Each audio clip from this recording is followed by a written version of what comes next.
नमस्कार, मी प्रसन्न जोशी. आपल्या सगळ्यांचं व्हॉइस ऑफ मीडियाच्या राज्य अधिवेशनाच्या आजच्या या दुसऱ्या दिवसाच्या पहिल्या सत्रामध्ये आपल्या सगळ्यांचं स्वागत. आज आपल्या समवेत दोन ज्येष्ठ पत्रकार आहेत आणि या दोघांनी वयाच्या एका टप्प्यावरती मला मार्गदर्शन सुद्धा केलेलं आहे. दोघांचेही आपापल्या क्षेत्रामध्ये मोठं नाव आहे.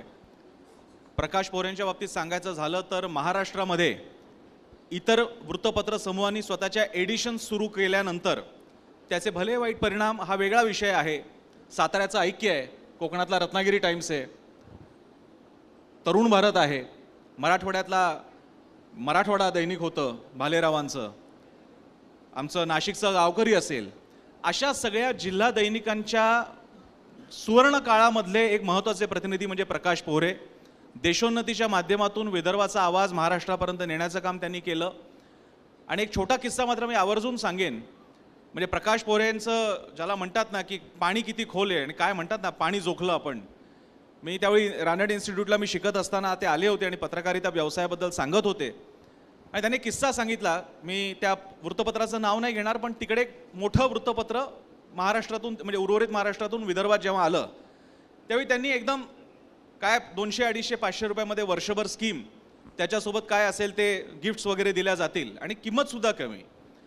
आता यांच्यावरती मार्केटिंग विभागानं दडपण आणलं असणार. देशोन्नतीच्या मालक असला म्हणून काय झालं, पैसा कमवायची जबाबदारी मार्केटिंगवर आहे. आणि हे किस्सा सगळा ते सांगतायत आणि ते म्हणाले की आता आपल्याला काहीतरी करावं लागेल. प्रकाश पोरेंनी काय करावं? प्रकाश पोरेंनी देशोन्नतीची किंमत 1 रुपयाने वाढवली. मार्केटिंगच्या दृष्टीने त्याला आत्महत्या म्हणावी लागेल. समोरच्याने मोठा कॉम्पिटिटर आलेला आपल्या भागामध्ये आणि त्याने किंमत कमी केलेली असताना प्रकाश पोरे म्हणतायत की मी 1 रुपयाने किंमत वाढवणार. आणि त्यानंतर त्यांनी शहरभर बोर्ड झळकावले की कुणीतरी आपली किंमत स्वतःहून कमी करून घेतल्यामुळे आपण आपलं मूल्य कमी करून घ्यायचं नसतं. आणि अशा प्रकारचा अतिशय विरळ्या पिढीचे संपादक म्हणून प्रकाश पोरे मला माहिती आहेत. आज त्यांची मुलाखत घेण्याचं मला संधी मिळते, माझ्यासाठी मोठी गोष्ट आहे. भाऊ तोरसेकरांच्या बाबतीत काय वेगळं सांगणार. भाऊ तोरसेकर आचार्य अत्रेंच्या मराठापासून जवळपास 5 दशकांहून अधिक काळ मराठी पत्रकारितेतलं एक महत्त्वाचं नाव. गेल्या काही काळामध्ये भाऊ तोरसेकरांनी यूट्यूब चॅनलच्या माध्यमातून, आणि कोणती रंगरंगोटी नाही, महागडे स्टुडिओ नाही, लाईट्स नाहीत, काही नाही, मोबाईल ठेवतात, मागे साधी भिंत असते आपली, बसलेले असतात आणि नमस्कार मी भाऊ तोरसेकर म्हणायला सुरुवात झाली की महाराष्ट्रातला, देशातला, जगभरातला त्यांना मानणारा मोठा वर्ग त्यांचं म्हणणं ऐकत असतो, विश्लेषण ऐकत असतो. विचार करा, आचार्य अत्रेंच्या काळापासून या माणसाने पत्रकारिता केल्यामुळे किती संदर्भ माहीत असतील.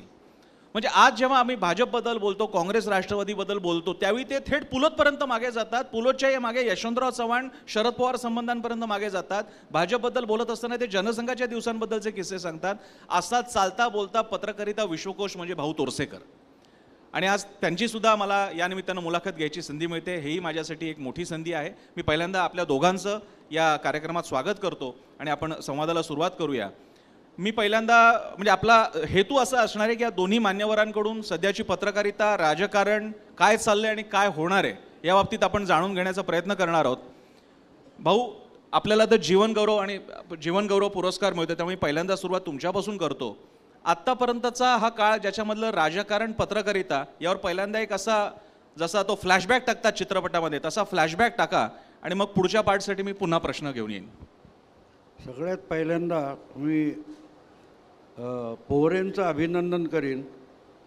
माझ्या आमची मतं पटत नाहीत, वैचारिक भूमिका वेगळ्या आहेत, पण मी या माणसाचं कौतुक एवढ्यासाठी करीन आजच्या काळामध्ये की हा टक्कर देऊ शकला माणूस, कारण मालक संपादक आहे. आम्ही बाकीचे सगळे नोकर पत्रकार असतो, हा फरक आहे. पत्रकारिता सुरू झाली, एका माणसाला काहीतरी सांगायचं होतं म्हणून पत्रकारिता सुरू झाली. आणि मला आठवतं, मी कुठे वाचलं आहे आठवत नाही, पण तेव्हा ब्रिटिशांचा पहिला गव्हर्नर सगळ्या ह्या मुंबई इलाख्याचा जो होता एल्फिन्स्टन, त्याने गव्हर्नर जनरलला पत्र लिहिलं होतं की वर्तमानपत्र भारतीयांना काढायची मुभा किंवा अधिकार देण्यापूर्वी जरा गंभीर विचार करा, कारण पत्रकार हा मूलतः फ्रस्ट्रेटेड राजकारणी असतो. पत्रकार हा मुळात फ्रस्ट्रेटेड राजकारणी असतो. आणि आजकाल मी बघतो तेव्हा मला हे लक्षात येतं की तो किती द्रष्टा पुरुष होता. जवळजवळ 200 वर्षापूर्वी त्याने भाष्य केलं होतं प्रसन्नाने एक चांगला पोहरेंच्या बाबतीत, की त्यांनी किंमत केली तर मी किंमत वाढवीन. त्या संदर्भात मी एक तुम्हाला मुद्दाम सांगतो की महाराष्ट्रात किंवा मराठी पत्रकार दिन साजरा करतात. आचार्य जांभेकरांच्या दर्पणपासून पत्रकारिता सुरू झाली असं मानतात. मला सहसा पत्रकार संघटना बोलवत नाहीत की मी पत्रकारांना ठोकणारा माणूस आहे. आणि मला अनेक जण विचारतात तुम्ही पत्रकार असून का करता असं. तर म्हटलं माझी जात शुद्ध राहिली पाहिजे, हा माझं कारण आहे त्यामागचं. जर पोलिसांनासुद्धा तुमचे एम.एन. सिंग असतील, संजय पांडे असतील, मुंबईचे एम.एन. सिंग नाही, आर.डी. त्यागी असतील किंवा संजय पांडे असतील, आर.एस. शर्मा हे मुंबईचे कमिशनर होते. पण जेव्हा आरोप झाले तेव्हा त्यांना पकडणारे सुद्धा पोलीस होते. तर पत्रकार चुकत असतील तर त्यांचा कान पत्रकारांनीच पकडला पाहिजे आणि ते काम मी करतो. ही माझी भूमिका आहे. पण दर्पणच्या निमित्ताने एक गोष्ट सांगेन. तुम्ही सगळेच्या सगळे पत्रकार दिन म्हणून दर्पणचं साजरं करता. तर मी हा प्रश्न अनेक ठिकाणी मुद्दाम विचारतो. एका पत्रकार संघाच्या कार्यक्रमात हा प्रश्न मी विचारला होता की दर्पण सुरू झाला त्याचा आपण ते काय पत्रकार दिन म्हणून पाळतो, पण दर्पणचा पहिला अंक ह्या किती प्रती छापल्या गेल्या होत्या आणि त्याची किंमत किती होती मला सांगा. तुम्हाला गंमत वाटेल, जवळपास कोणालाही सांगता येत नाही. इथे किती लोकांना माहिती आहे दर्पण. त्यांनी जी किमतीचा विषय काढला म्हणून मी सांगतो. दर्पण ज्या वेळेला सुरू झाला जवळजवळ 250 वर्षापूर्वी, तेव्हा किती लोकांना माहिती आहे की दर्पणच्या पहिल्या अंकाची किंमत किती होती.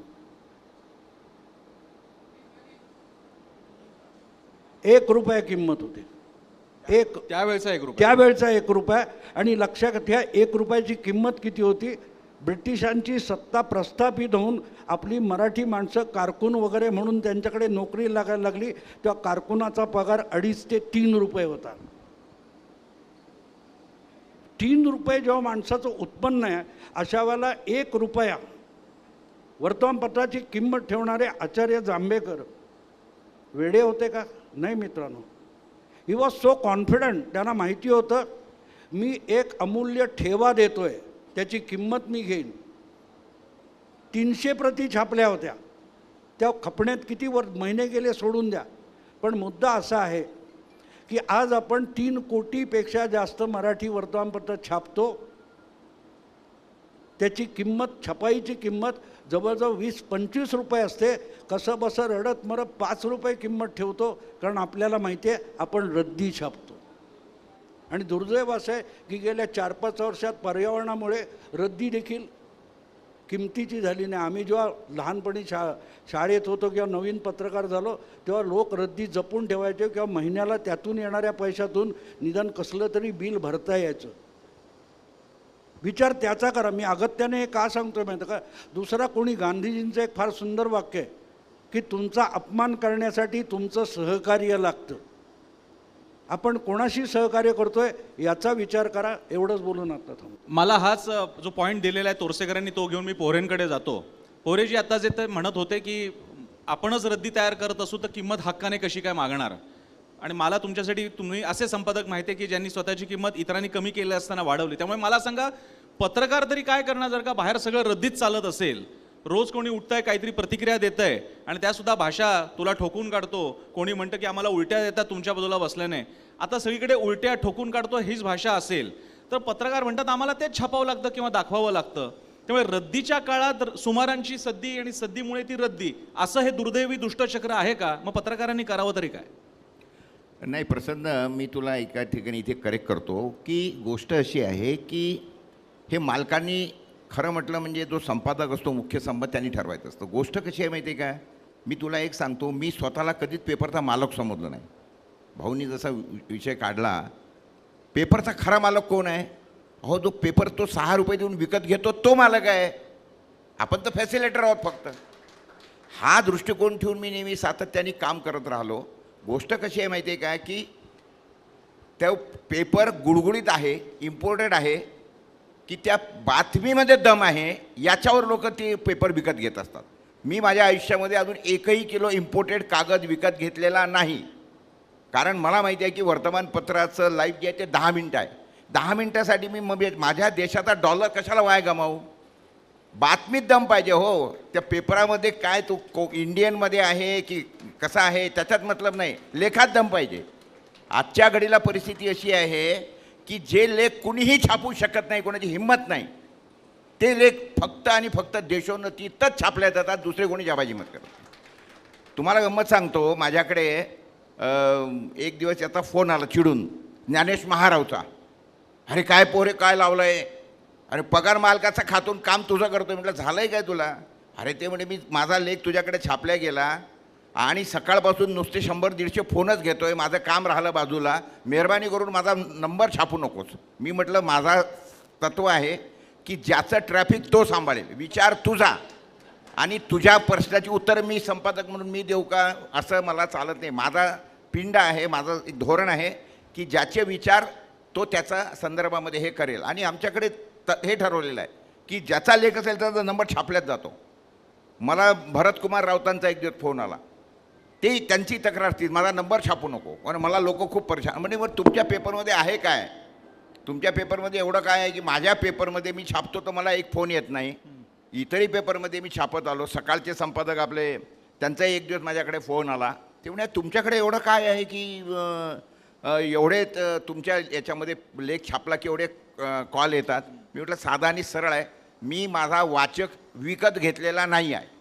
माझ्या वाचकाने माझा पेपर विकत घेतला आहे, कारण आम्ही कधीही स्कीम काढून पेपर विकला नाही की पेपर घ्या आमचा 200 रुपयामध्ये पेपर घ्या, वर्षभर पेपर घ्या, त्याच्यासोबत आम्ही तुम्हाला एडिडाचा जुता देतो किंवा अजून काय अमुक देतो टमुक देतो. मी इतका मगरूर आहे की तुला माझा विचार पटत असेल तर झक्कत माझा पेपर विकत घे, मी तुझ्याकडे येणार नाही. तुम्हाला माहिती आहे का, देशोन्नती हा एकमेव पेपर आहे त्यामध्ये सर्क्युलेशन मॅनेजर नाही, रिकव्हरी मॅनेजर नाही. कारण आम्ही 4 महिन्याचं डिपॉझिट पहिले घेतो, नंतर त्याला म्हणतो तुला पेपर पाहिजे असेल तर पेपर घे, नाही तर जा खड्ड्यात.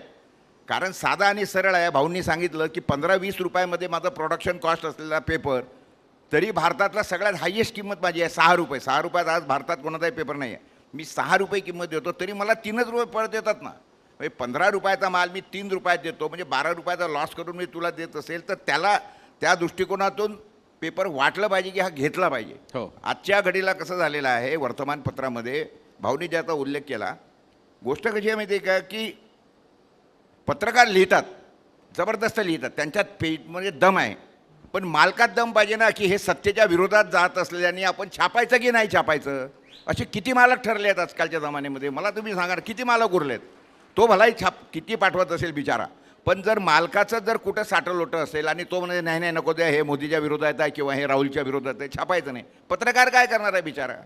म्हणून मुळामध्ये मालकांमध्ये अहंकार नको आणि संपादकाची आयडिओलॉजी टोटल क्लिअर पाहिजे, तर हे वर्तमानपत्र चालतं. तुम्ही ज्याचा मगा उल्लेख केला, गोष्ट अशी आहे की जेव्हा आमच्या स्पर्धक वर्तमानपत्रांनी वर्तमानपत्र काढलं आणि 1-2 वर्ष चालवलं, पण त्याचं काय ते चालत नव्हतं.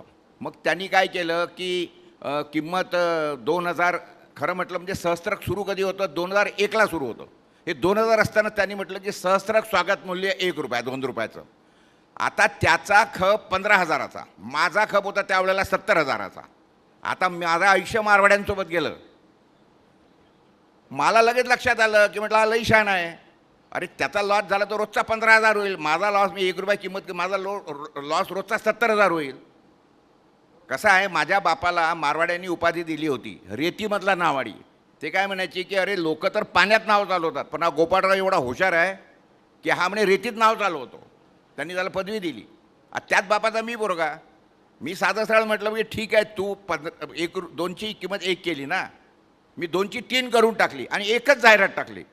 कुठली चौकट टाकली. जाहिरात म्हटल्यापेक्षा माझं रद्दी हवी की बुद्धी, निर्णय तुमचा. क्या बात आहे. आणि तुम्हाला गंमत वाटेल प्रसन्न, मला अभिमान वाटतो सांगायला, जवळपास 15 लोक माझ्याकडे सकाळी बुके घेऊन आले, पोरे साहेब सॅल्यूट टू यू. आणि दुसऱ्या दिवसच्या जाहिरातीमध्ये मी टाकलं की कुणी स्वतःची किंमत कमी करत असेल म्हणून आपलं मूल्य कमी करायचं नसतं, कारण विचारांना मूल्य असतं आणि रद्दीला किंमत असते. मराठीमध्ये एक म्हण आहे आपल्याकडे, आडात नसेल तर पोहऱ्यात प्रसन्न. कुठून येणार. क्या बात आहे. हॅलो हॅलो आड्यात जर का पत्रकारितेचं सत्व आणि तत्व असेल तर पोहऱ्यात प्रकाश कसा असतो ते या निमित्तानं क्या बघायला बात आहे. मिळालं. क्या ध्यान. मी मुद्दाम यांना जोडून एक किस्सा तुम्हाला मुद्दाम सांगेन. जी भाऊ. नवा काळ हा डबघाईला आलेला पेपर होता. निळूभाऊ खाडीलकरांनी जेव्हा त्याचं संपादकत्व स्वीकारलं आणि अक्षरशः त्यांच्याकडे फोटो छापायचं तर त्या काळात ते ब्लॉग बनवायला लागायचे. तर ब्लॉग बनवण्यासाठी पैसे नाहीत, फोटोग्राफरला द्यायला पैसे नाहीत. तर त्याशिवाय आणि त्यांनी एका मुलाखतीत सांगितलेलं मला आठवतं निळूभाऊंनी की लोकसत्ता मटा असे मोठमोठे समूहाचे पेपर होते, त्यांच्यासमोर काय टक्कर देणार. पण त्यांनी ते इतकं सुंदर सांगितलं की मलाही बघायचं होतं की वाचक माझ्याकडे किती पाठ फिरवतो. पत्रकारितेला लेखणी लागते आणि लेखणीतून उतरणारा विचार लागतो. मी थकेपर्यंत, वाचक थकेपर्यंत लिहित राहीन. आणि त्या माणसाने उत्तम अग्रलेखावर वर्तमानपत्र उभं केलं, 7 लाखापर्यंत नेलं आणि मुंबईतल्या दोन्ही मोठी वर्तमानपत्र मागे पडली. हे मी तुम्हाला एवढ्यासाठी प्रसन्नाने पण मार्केटिंगचा विषय सांगितला. एक दिवस असं झालं की हिंदुस्तान लिव्हरसारखी कंपनी आणि त्यांची एजन्सी ज्या जाहिरातीकडे होतं की बाबा ती म्हणजे हिंदुस्तान लिव्हरची जाहिरात कुठे द्यायची, टी व्हीला, पेपरला, तर ते एजन्सीकडे काम होतं. लिंटास मला वाटतं त्या एजन्सीचं नाव होतं. तर लिंटासला एक दिवस त्या तुमच्या हिंदुस्तान लिव्हरच्या मार्केटिंग मॅनेजरने सांगितलं आमची जाहिरात नवा काळमध्ये पाहिजे. त्या लिंटासच्या मीडिया मॅनेजरनी डोक्याला आठ्या पडल्या, नवा काळ काय नवा काळ. तर म्हणाल तुम्ही देणार नसाल तर आम्ही आमच्याकडून डायरेक्ट देऊ, पण आम्हाला नवा काळला जाहिरात द्यायची.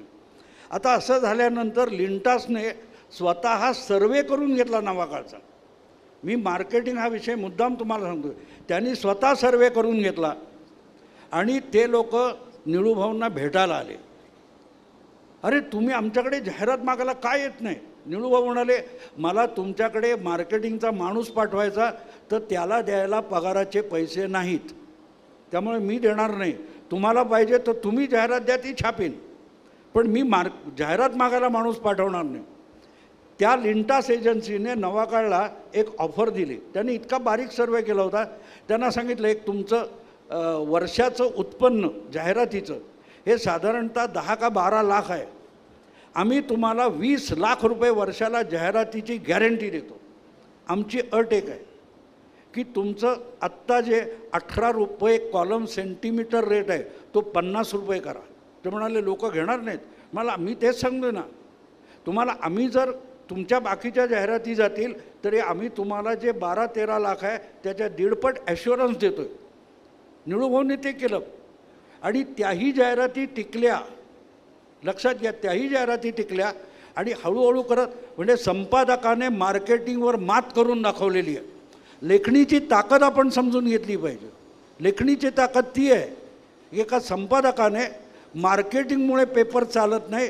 पेपर एक लक्षात ठेवा मित्रांनो, तो जो कक्कर नावाचा कोण मोठा ॲड गुरु मानतात त्याने सचिन तेंडुलकर घडवला नाही. सचिन तेंडुलकर त्याने 200 कोटीला 12 वर्षापूर्वी विकला, 15 वर्षापूर्वी. पण सचिन तेंडुलकर त्याने निर्माण केला नाही. सचिन तेंडुलकर होता म्हणून तो विकू शकला. तुमच्याकडे लेखणी बुद्धी आणि लेखन क्षमता असेल, भूमिका असेल, नक्कीच, तर तुम्ही उभे राहता. मार्केटिंगला डोक्यावर चढू देऊ नका. पण आताच्या काळामध्ये राजकारण पत्रकारितेवरच्या डोक्यावरती चढायला लागलंय की काय अशी टीका होते आजकाल. म्हणजे मी कालही हा प्रश्न विचारला होता. कोणीतरी भक्त असतं, कोणी गोदी मीडिया असतो, कोणी चाय बिस्कुट पत्रकार असतं आणि सगळ्यांना टॅग केलं जातं आहे. जरा इकडचं तिकडे झालं की लगेच तुम्ही दुसऱ्या खेम्यामध्ये पडता, तंबूमध्ये पडता. मला भाऊ तुमच्यापासून हा प्रश्न सुरू करून मग पोरे सरांकडे जायचं आहे. भाऊ तुमची एक आम्ही पत्रकारिता पाहिलेली आणि खास करून तुमचं प्रतिपक्ष आम्ही बघत असतो, तो तुम्ही भूमिका मांडत असता. तुम्ही प्रस्थापितांची सध्याच्या म्हणजे अगदी स्पष्ट सांगायचं झालं तर भाजपची बाजू घेता आणि असं मानलं जातं, माझं वेगळं मत आहे की पत्रकारानं निष्पक्ष असावं. अशा वेळी आपण त्यांची सदोदित एक बाजू घेत असता. निवडणुकीच्या पूर्वीचं विश्लेषण, त्या आधीची विश्लेषणं. मग अशा वेळी आणि तुम्हाला फॉलो करणारा एवढा मोठा वर्ग आहे तर आम्ही काय धडा घ्यायचा त्यातून? पहिली गोष्ट म्हणजे तुम्ही एक गल्लत करता. राजकीय सत्ताधीश म्हणजे प्रस्थापित. सॉरी, राजकीय प्रस्थापित राजकारणी, सत्ताधीश आणि प्रस्थापित यामध्ये फरक असतो. प्रभू श्रीराम हा सुद्धा सत्ताधीश होता. प्रभू रामचंद्र हा सत्ताधीश होता, राजा होता. पण त्यालासुद्धा गावगणना अफवांमुळे आपली पत्नी वनवासात पाठवायला भाग पडतात. ते प्रस्थापित असतात. तू निवडणूक जिंक, तू काही कर, पण माझ्या इच्छेनुसार तुला चालावं लागेल असा सांगणारा वर्ग असतो, तो प्रस्थापित असतो. आणि त्याच्याविरुद्ध किती बोलतात बघा. मी बोलतोय, मी त्या प्रस्थापिताविरुद्ध बोलतो. आपण बारकाईने बघू आज. आणि लक्षात ठेवा, गोविंद पानसरेचं कौतुक सगळ्या पत्रकारांना आहे. मी हा प्रश्न विचारला आहे की गोविंद पानसरे इतके महान होते तर लोकसत्ता, मटा, लोकमत सारख्या प्रस्थापित वर्तमानपत्रांनी त्यांच्या हयातीत किती लेख छापले, का नाही छापले? किती गोविंद पानसरे ह्या लोकांनी वाचलेले आहेत. फुले शाहू आंबेडकर ही जपमाळ झालेली आहे. ते आपण फूड ब्लॉग्स बघतो ना नेहमी, त्याच्यात असतं हे एवढे ml घ्या, हे एवढे काय तो मिलीलिटर घ्या, मिलीग्रॅम घ्या, हाफ टीस्पून घ्या, अर्धी वाटी घ्या, वगैरे वगैरे सगळं असतं. पण मीठ आलं की स्वादानुसार मीठ. बरोबर आहे ना? फुले शाहू आंबेडकर आमचा पुरोगामित्व हे स्वादानुसार झालेलं आहे, सोयीनुसार झाले. ऐकलंय तुम्ही कधी? वाचलंय किती लोकांनी गोविंद पानसरे? गोविंद पानसरेंच्या पुस्तकामध्ये एक चांगला परिच्छेद आहे, मी सांगतो, शोधा आणि वाचा. गोविंद पानसरे म्हणतात की शोषक हे तुम्ही लक्षात घ्या पोरे, मालक आणि संपादक यातला फरक सांगतोय मी. शोषक चलाक असतात. शोषितांचा विचार मांडणाऱ्यांना शोषक आपला विचारवंत घोषित करतात. काय सांगितलंय? शोषितांचा विचार मांडणाऱ्यांना शोषक आपला विचारवंत घोषित करतात. म्हणूनच आपल्या धडावर आपलं डोकं असलं पाहिजे आणि आपल्या डोक्याखाली आपलंच धड असलं पाहिजे.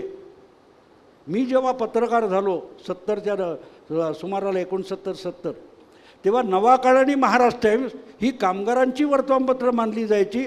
मटा, लोकसत्ता वगैरे वगैरे ही भांडवलदारांची वर्तमानपत्र मानली जायची. त्या काळामध्ये आम्ही जेव्हा तरुण पत्रकार होतो तेव्हा आमच्याबरोबरचे सगळे पुरोगामी, क्रांतिकारी पुढल्या काळात कुठच्या पेपरमध्ये गेले?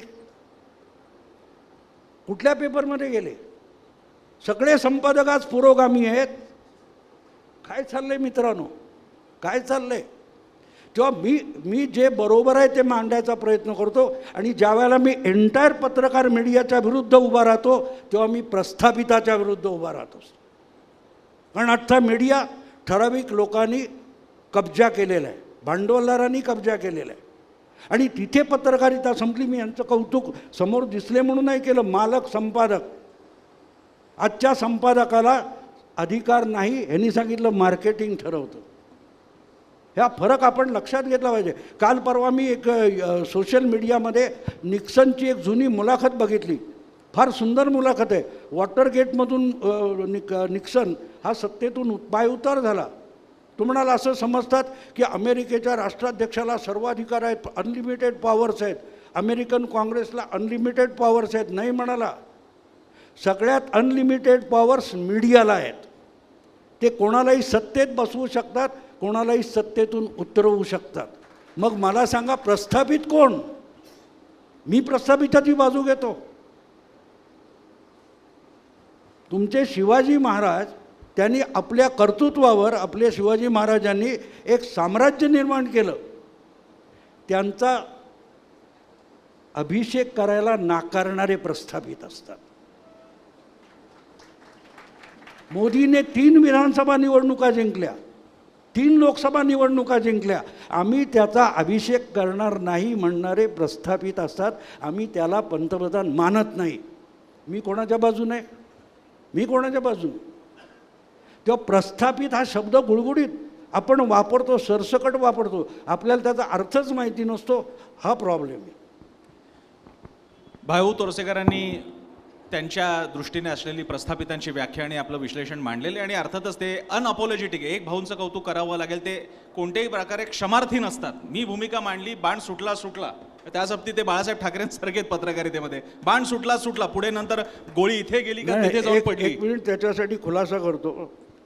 माझी पत्रकारिता दैनिक मराठामध्ये सुरू झाली.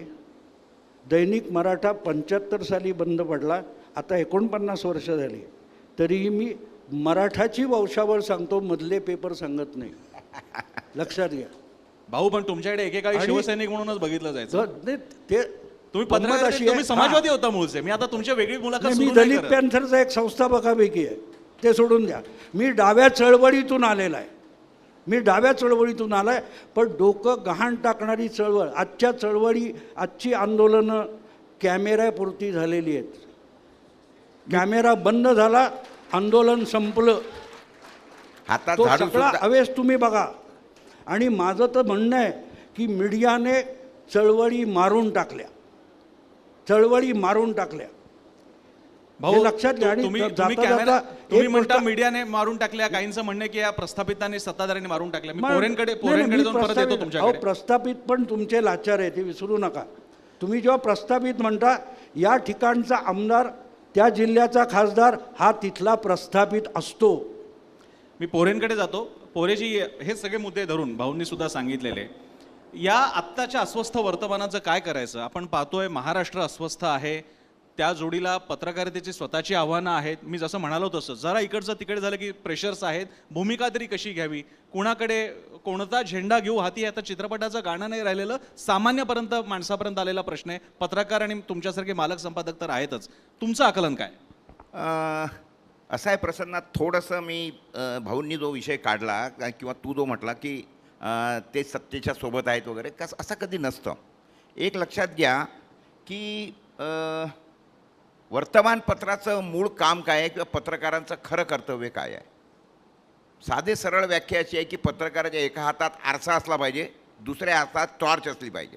जिथं अंधार आहे तिथं टॉर्च मारा, आणि जिथं स्वतःबद्दल, स्वतःच्या समोरच्या माणसाचा गैरसमज आहे त्याला आरसा दाखवा की तुझा हा चेहरा आहे.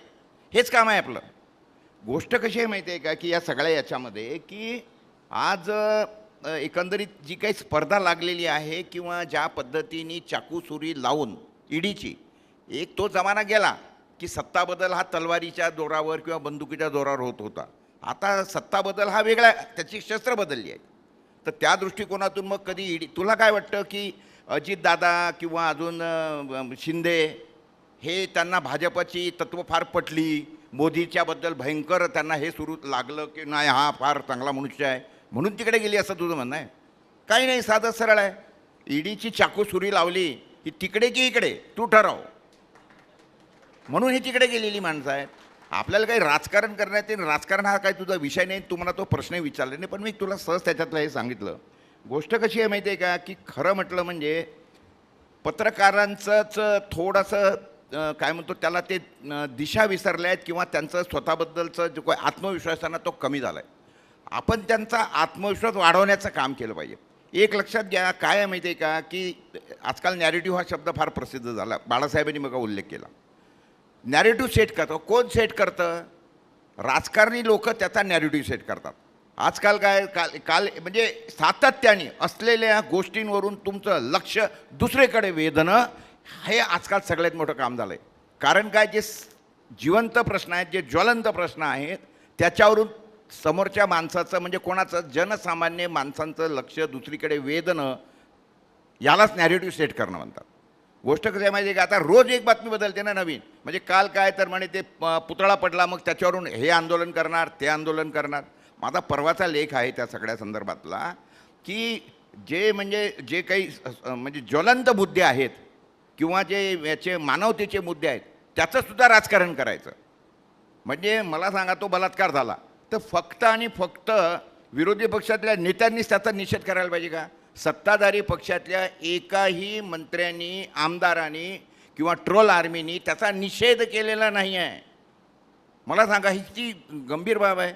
आणि अशा ह्या सगळ्या ह्याच्यामध्ये परिस्थिती कशी आहे की हे सगळं ते दिवस गेले. लक्षात घे की राजकारण आणि समाजकारण याच्यामध्ये अतिशय एक थिन लाईन होती. समाजकारण करता करता माणसं कधी राजकारणात जायची आणि राजकारण करता करता कधी समाजकारण करायची समजायचं नाही. आजकाल काय झालेलं आहे की ह्या दोन्हीमध्ये संपूर्णपणे भिंती आलेल्या आहेत.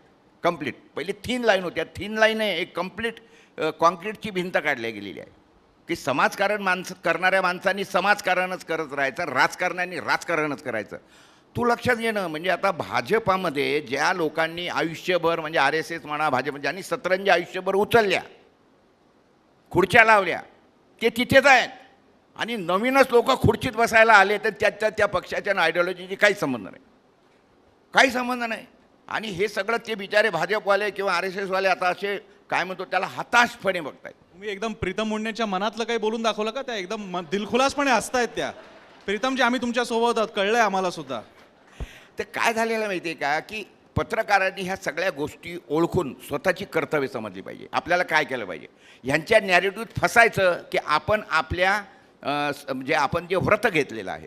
तुम्हाला काय म्हणायचं आहे, काय प्रॉब्लेम काय झाला, पहिले पत्रकारिता भाऊसाहेब जमान्याची वगैरे पत्रकारिता ही एक काय म्हणतो त्याला एक व्रत होतं की नाही मी समाजाच्या ह्या चुकीच्या गोष्टींवर प्रहार करणार, लिहिणार, बोलणार, जे वक्ते असायचे ते. पण आता तसं राहिलेलं नाही आहे.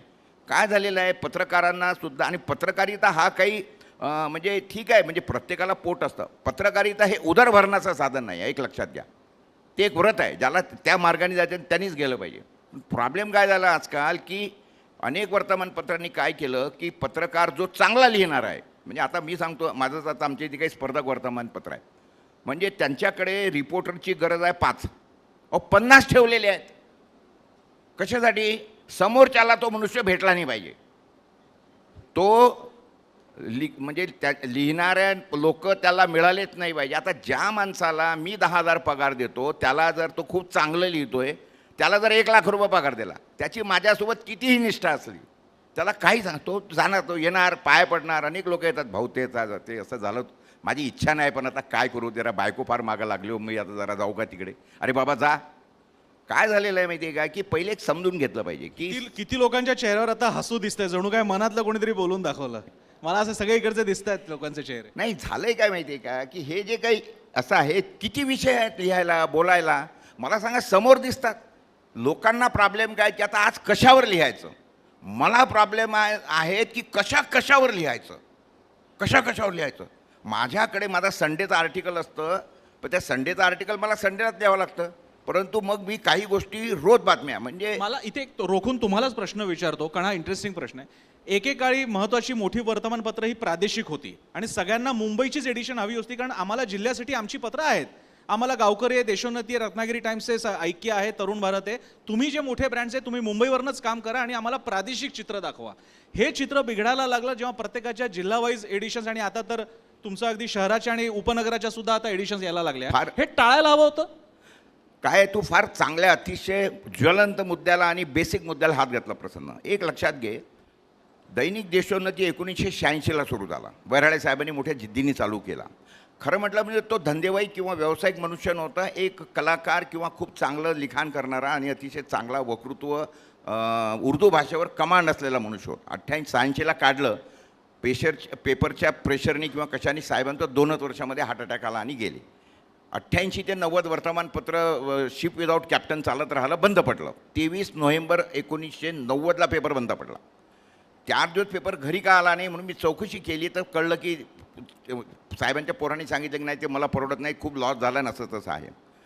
त्याच्यानंतर सगळ्यांनी मिळून नाही प्रकाश तुला हे घेतलं पाहिजे, केलं पाहिजे म्हणून माझ्या डोक्यावर, म्हणजे माझा खरं म्हटलं म्हणजे विश्व नव्हतं हे अजिबात. मी कधी साधा पत्र लिहिलं नव्हतं कोणाला, परंतु त्याच्यानंतर मी त्याचा झालो, बनलो आणि त्याच्यानंतर सुरू केलं.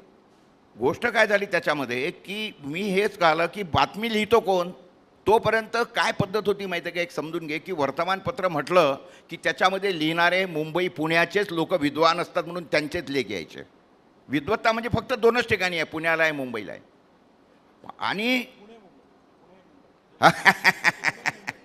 तर काय झालं माहिती आहे का की जेव्हा मी घेतलं 1-2 वर्ष सेटल केलं वर्तमानपत्र, त्यावेळेला वर्तमानपत्र बंद पडलं, 40 पैसे किंमत, 40 पैसे, 4 पानाचं वर्तमानपत्र, ब्लॅक अँड व्हाईट, 4,000 सर्क्युलेशन होतं त्यावेळेला जेव्हा बंद पडलं.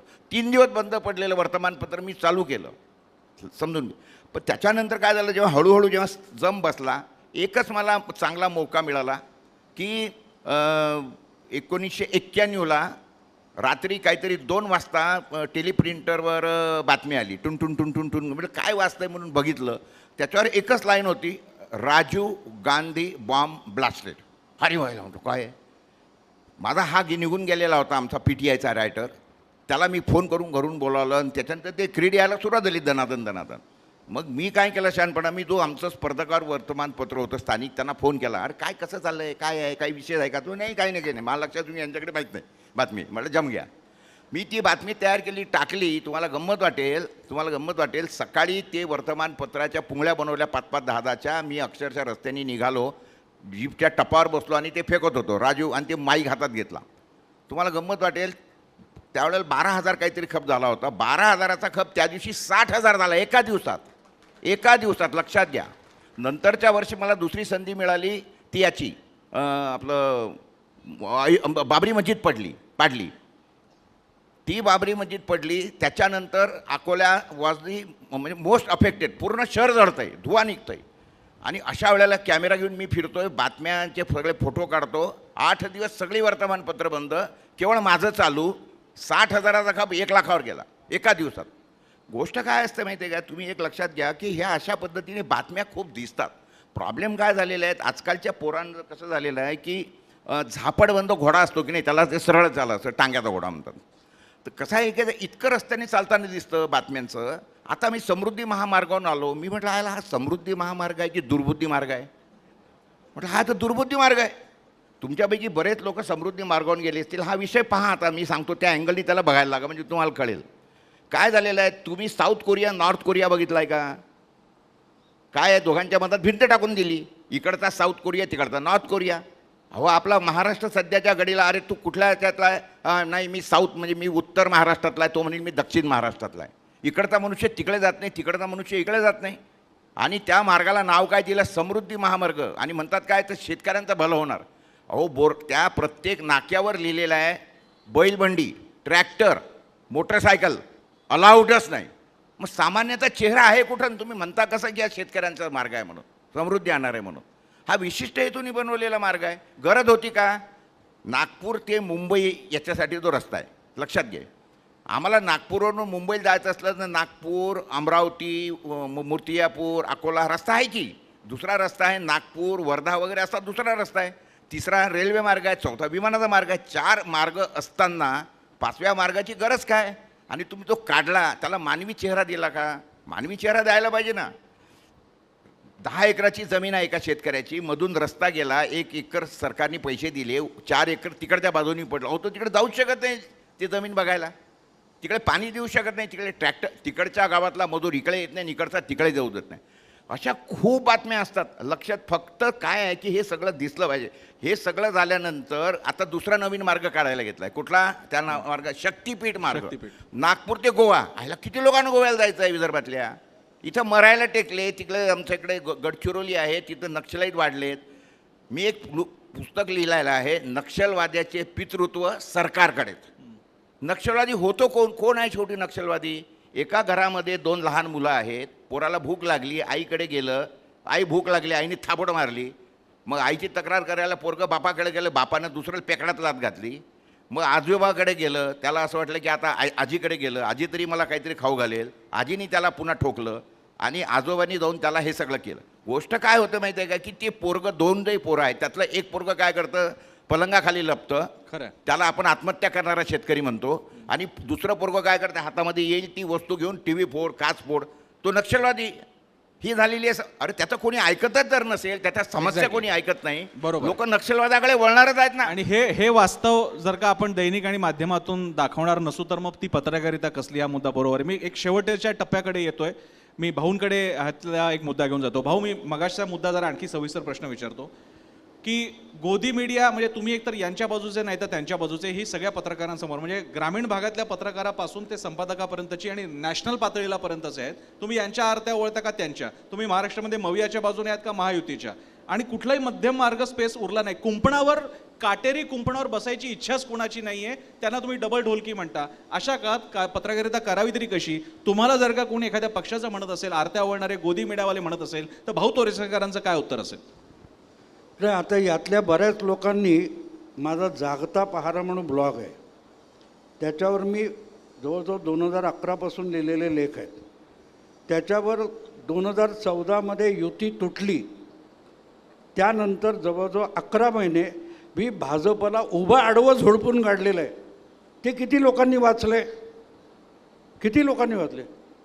आत्ताचं बघतात, मागचं पुढचं माहितीच नाही. आणि त्याच्या खाली हा शिवसैनिक, आत्ता प्रसन्न पण बोलला ना, तुम्हाला काही लोक शिवसैनिक म्हणतात, त्या ब्लॉग खालच्या रिॲक्शन वाचा, मी शिवसैनिक कसा आहे? मी शिवसैनिक नव्हतो, मी भाजपवाला नाही, मी पत्रकार आहे. आणि त्यामुळे मला जेवढं बरोबर वाटेल तेवढं आजच्या पत्रकारितेचा प्रॉब्लेम समजून या. आणि हा प्रॉब्लेम जवळजवळ मला वाटते 40 वर्षापूर्वी एका व्यंगकाव्यामध्ये एका हिंदी कवीने मांडलेला होता. चकल्लस नावाचा एक मुंबईत कार्यक्रम व्हायचा. मुंबईच्या MD कॉलेजमधले प्रोफेसर चेतन हिंदीचे होते, ते तो कार्यक्रम भरवायचे आणि होळीला ते देशभरच्या व्यंगकाव्य व्यंगलेखन करणाऱ्यांना बोलवायचे. त्याच्यामध्ये मला एक व्यंगकवीने लिहिलेल्या ओळी अजूनही पक्क्या स्मरणात आहेत. तुम्हाला माहिती आहे की आता फार कमी झालं, पण पूर्वी ST स्टँड, रेल्वे स्टेशन तिकडे ते उभं राहिलं की 10 पैशाचं नाणं टाकलं की वजन यायचं, बरोबर आहे? तर त्या वजनाबरोबर त्याच्यावर एक काहीतरी भविष्य असायचं. तो व्यंगकवी म्हणतो की मी एकदा स्टेशनवर आलो, बघतो तर त्या वजनाचा काटा असा तो उभा असायचा ATM सारखा, तर त्याच्यावर एक कुत्रा बसलेला झोपलेला. म्हटलं ह्याचं भविष्य काय असेल ते बघू, म्हणून मी त्याला न हाकलता त्याला शांत बसू दिला आणि 10 पैशाचं नाणं टाकलं. मला वजन नकोच होतं, मला त्याचं भविष्य पाहिजे होतं. ते जे भविष्य आलं ती आजची पत्रकारिता आहे मित्रांनो. 40 वर्षापूर्वीचं व्यंग आहे, त्यातल्या त्या ओळी माझ्या डोक्यात बसलेल्या आहेत. भविष्य असं होतं, वाणी में चमत्कार. तुमच्या आवाजामध्ये, भाषेमध्ये भयंकर मोठी ताकद आहे. वाणी में चमत्कार, आपकी शक्ति दांतों में है. वाणी में चमत्कार, आपकी शक्ति दांतों में है, इस देश का भविष्य आपके हाथों में है. मित्रांनो, आता हे कॅमेरे घेऊन बसले तर बाहेर सगळे, हे जे घेतात त्याला बाईट म्हणतात. एक काळ तो व्यंग बोलला, आज ते शब्द आपण रेग्युलर वापरात आणलेत. जरा तुमची बाईट पाहिजे, बरोबर आहे ना? का झालंय? आपण जेव्हा म्हणतो कुंपणावर नाही, आपण योग्य काय अयोग्य काय हे लिहायचं, तेव्हा दोघांनी सांगितलं की मालकाचा प्रॉब्लेम असतो. आणि आपण मालकाचं स्वातंत्र्य असतं, आणि मालकाचं स्वातंत्र्य त्यातून तो आपल्याला पाजरू देईल तेवढं स्वातंत्र्य असतं, ते आपल्या अभिव्यक्ती स्वातंत्र्य असतं. 55 वर्ष पत्रकारितेत राहिलो, गेल्या 4 वर्षात मी मोकाट झालो आहे आणि मी लोकप्रिय झालो. मग अनेकांना असं वाटतं की हा माणूस म्हणतो 55 वर्ष, तो 55 वर्ष होता कुठे, आम्हाला दिसला का नाही? कारण मेनस्ट्रीम मीडियाशी माझा पंगा होता. मुद्दा हा लक्षात घ्या मित्रांनो, की तुम्ही का नाही, घटनेमध्ये आम्हाला आविष्कार स्वातंत्र्य मिळालं, पण ते पुस्तकात राहिलं. हे सोशल मीडियाची टेक्नॉलॉजी आली, त्यांनी आम्हाला खरं स्वातंत्र्य दिलं. एक भाऊ इकडे, कारण वेळ कमी आहे, पण मला तुम्हाला दोघांना शेवट करायचा आहे. संदीप, एक फक्त घेतो, एक फार महत्त्वाचा प्रश्न भाऊंसाठीच आहे.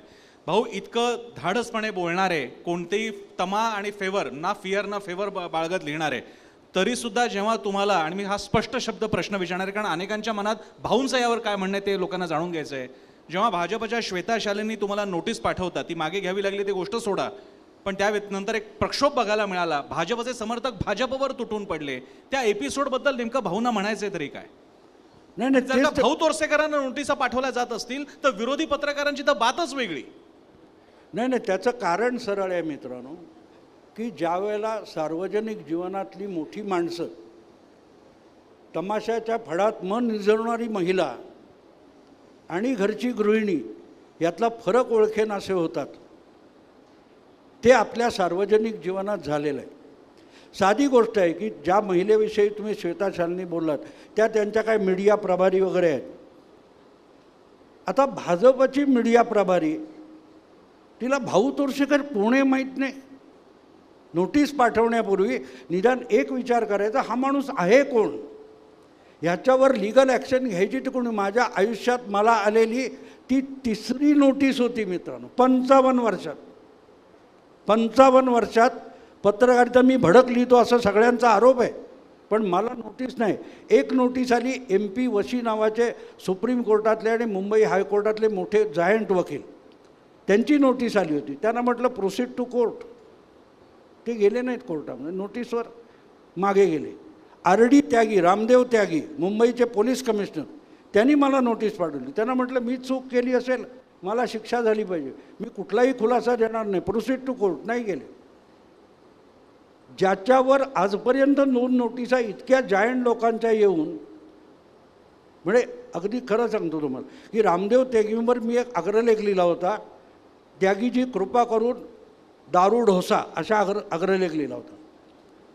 MP वशींना मी बलात्काऱ्यांचा वकील अशा शीर्षकाचा लेख लिहिला होता आणि ते कोर्टात नाही जाऊ शकले. हा इतिहास जर माहिती असेल तर मला नोटीस पाठवली गेली नसते. असं बेअक्कल कोणीतरी नोटीस पाठवतं, त्याची मी दखल घेणार नाही, कारण तिच्यावर तुटून पडायचे ते तुटून पडले. टॉप सगळ्या भाजपवाल्यांचे मला फोन आणले, म्हणलं कसली माफी मागतात. मी रिॲक्ट झालेलं नाही आणि मला नोटीस मिळालेली नाही अजून. ते पाठवलं असं सोशल मीडियात आलं, मी त्याच्यावर रिॲक्ट होणार नाही. कारण जर त्या प्रभारी म्हणून मीडिया, म्हणजे तिथे तुम्हाला कळेल की मीडिया प्रभारीला मीडिया काय ते माहिती नाही आहे. आज आपली ही परिस्थिती. जाता जाता एक किस्सा सांगून आपल्याला संपवायचं आहे. मी सोलापूरला एका कार्यक्रमाला गेलो होतो, त्या मराठा मोर्चामुळे अडकलो आणि तिथे मला तिथले लोकल पत्रकार संघातली मुलं आली माझ्याकडे, म्हणाली की तुम्ही आमच्याशी वार्तालाप करायला आल का. मी गेलो आणि हाच प्रश्न जसा ह्यांनी विचारला आहे तोच तिथे त्या मुलांनी मला विचारला होता की तुम्ही इतके ज्येष्ठ पत्रकार असून प्रतिगामी का लिहिता. म्हटलं बाळांनो, पुरोगामी प्रतिगामी काय असतं मला माहीत नाही, कारण मी पत्रकार झालो तेव्हा पत्रकारच होतो. तेव्हा पत्रकारिता पुरोगामी पण नव्हती, प्रतिगामी पण नव्हती. महाराष्ट्राचे संपादक गोविंद तळवलकर रॉईस्ट होते, मनोहर देवधर न्यूज एडिटर होते, ते कट्टर सावरकरवादी होते. विसूभाऊ देवधर हे संघवाले होते, दिनू रणदिवे समाजवादी होते. 50 जातीच्या विचारांची माणसं एकत्र नांदत होती, एक उत्तम वर्तमानपत्र चालवत होती. आज असं एक वर्तमानपत्र दाखवा ज्यात सगळ्या विचाराचे लोक आहेत. मी हे सांगण्याचा हेतुत्व आहे की पत्रकारिता असली पाहिजे. एक्झॅक्टली. न्यायाधीशाने मी इकडचा किंवा तिकडचा म्हणून चालत नाही. त्यामुळे हा सगळा जो प्रकार आहे, आपली घसरगुंडी झालेली आहे ती तिथे झाली. आपण विसरलो आपण पत्रकार आहोत. शेवट करताना कन्क्लुडिंग रिमार्क म्हणून मी पोरे सरांकडे जातो. त्यांनी एक मत मांडून आपण या आपल्या आत्ताच्या सत्राचा आपण समारोप करू. प्रसन्न, एक कविता मला या संदर्भात आठवते. दूर उडाली कबुतरे नभातुनी, गिधाडांचेच राज्य माजले आहे. सर्वत्र गाजवतो सत्ता दुर्जन, कारण आजचा सज्जन तटस्थ आहे. क्या बात. प्रॉब्लेम काय झाला एक लक्षात घ्या, हे जे काही सगळ्याच्या घडीला चाललंय ना, हे का चाललंय त्याचं कारण असं आहे की ज्यांना समजते कळते ते लोक स्वतःला सज्जन समजायला लागले आणि तटस्थ राहायला लागले, म्हणून दुर्जन चोर भामटे पुढे जायला लागले. एक लक्षात घ्या, या भामट्यांना दुर्जनांना बदमाशांना बेअक्कलांना जर बाजूला करायचं असेल तर तुम्हाला सगळे अभिनिवेश सोडून पुढे जावं लागणार आहे. एक लक्षात घ्या. आणि त्याचं कारण असं झालेलं आहे की ज्या पद्धतीमध्ये सध्याच्या घडीला सत्ता कारण गेलं आहे. तुम्ही मला साधं सरळ सांगा, तुम्हाला आजच्या घडीला आमदारकीची निवडणूक लढवायची असेल तर 25-30 कोटीच्या खाली आमदारकीची निवडणूक होत नाही, 5-50-100 कोटीच्या खाली खासदारकीची निवडणूक होत नाही. आणि हे का केलं यांनी मुद्दाम केलं की जेणेकरून याच्यामध्ये भाऊ तोरशेकरसारखे माझ्यासारखे बुद्धिवादी आलेच नाहीत पाहिजे, म्हणजे यांची भामटेगिरी चालत राहील. आणि त्याच्यामुळे जिद्दीने ह्या वेळेला मी ठरवलं की yes I am going, I am coming. मी आता विधानसभेत जाणार आहे आणि त्याची चुरूक मी नागपूर अधिवेशनात दाखवून दिली. तिथं काही बोलायला कोणी तयार नव्हतं. एक पत्रकार म्हणून मी पत्रकारांच्या गॅलरीमधून खालच्या लोकांना खडसावलं. मला असं वाटलं की ते आता मला येऊन बाहेर अरेस्ट करतील. हिम्मत नाही झाली त्यांचं माझ्यावर गुन्हा दाखल करायची सुद्धा. एक लक्षात घ्या, तुमचं कसं आहे माहिती आहे का की तुमचा स्केच पत्रकारांनी स्वतःचा स्केच तेवढा मोठा केला पाहिजे. त्याची निष्ठा त्याच्यासोबत असली पाहिजे. मी तुझं अभिनंदन याच्यासाठी करतो, परवाच्या दिवशी तू पुढारीच्या कार्यक्रमामध्ये मुख्यमंत्र्याची मुलाखत घेतली. काय प्रश्न विचारत होता तो मुख्यमंत्र्याला, त्याला घाम फुटला होता. मी पाहिलं. पत्रकारिता आणि स्पष्टपणा कसा असावा, प्रसन्नसारखा असावं, मी असं सांगतो. मला तुझं फार कौतुक वाटलं त्या दिवशी, खरोखर सांगतो. कारण गोष्ट कशी आहे माहिती आहे का, की ठीक आहे वर्तमानपत्र मालक आणि त्याचं काय, परंतु तू त्या संदर्भामध्ये असलेले सगळे ज्वलंत मुद्दे, म्हणजे तो त्याच्यामध्ये पुतळ्याचा मुद्दा असेल किंवा अजून लाडकी बहीण वगैरे सगळे मुद्दे तू छेडून त्यांना बोलतं केलं. हे पत्रकारांनी राजकारण्यांना बोलतं करणं हीच पत्रकारिता असते असं मी समजतो. प्रकाश पोरेजी आणि भाऊ, आपण दोघांनी सविस्तर वेळ दिला आणि बऱ्याच काळानं बहुधा आपले पत्रकार सुद्धा तुम्ही माझ्याशी सहमत व्हाल नाही. असं अजून आपल्याला प्रसन्न एक सांगतो, दुसरी गोष्ट, तू ते नोटीसचा विषय काढला. भाऊंना एवढ्या नोटीस झाल्या, भाऊ सांगत होते. गोष्ट कधी आहे, लोकांनी आपल्याला नोटीस पाठवण्याची गरजच नाही.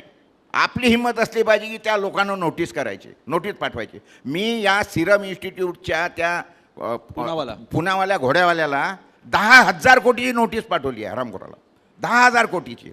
आणि आता तो पळतोय. खालच्या कोर्टात त्याला आम्ही अब्रू नुकसानीचा दावा ठोकला, सेशन कोर्टात. कोर्टाने त्याला शोकात दिली.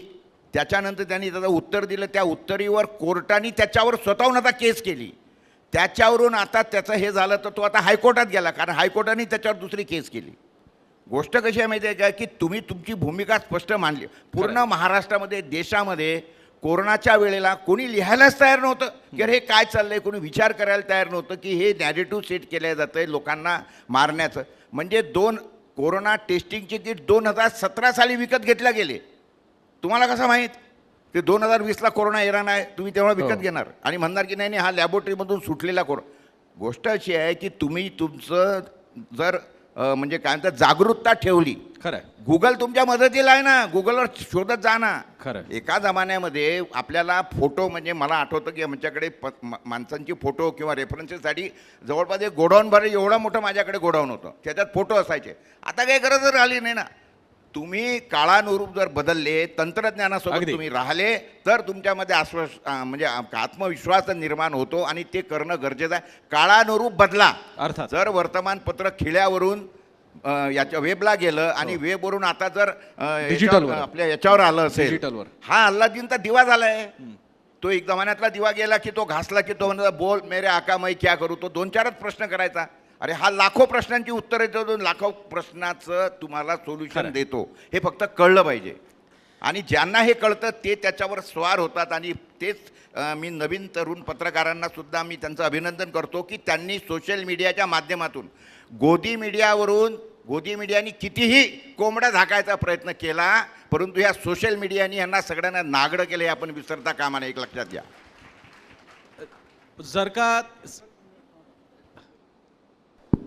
एकच मिनिट जाता जाता एक वचन सांगून संपवतो, कारण कार्यक्रम संपवायचा आहे. जेफरसन ज्याने अमेरिकेची राज्यघटना बनवण्यामध्ये हातभार लावला, त्याचं एक फार सुंदर वचन आहे. I never read a newspaper. मी कधीच वर्तमानपत्र वाचत नाही. And I am well informed.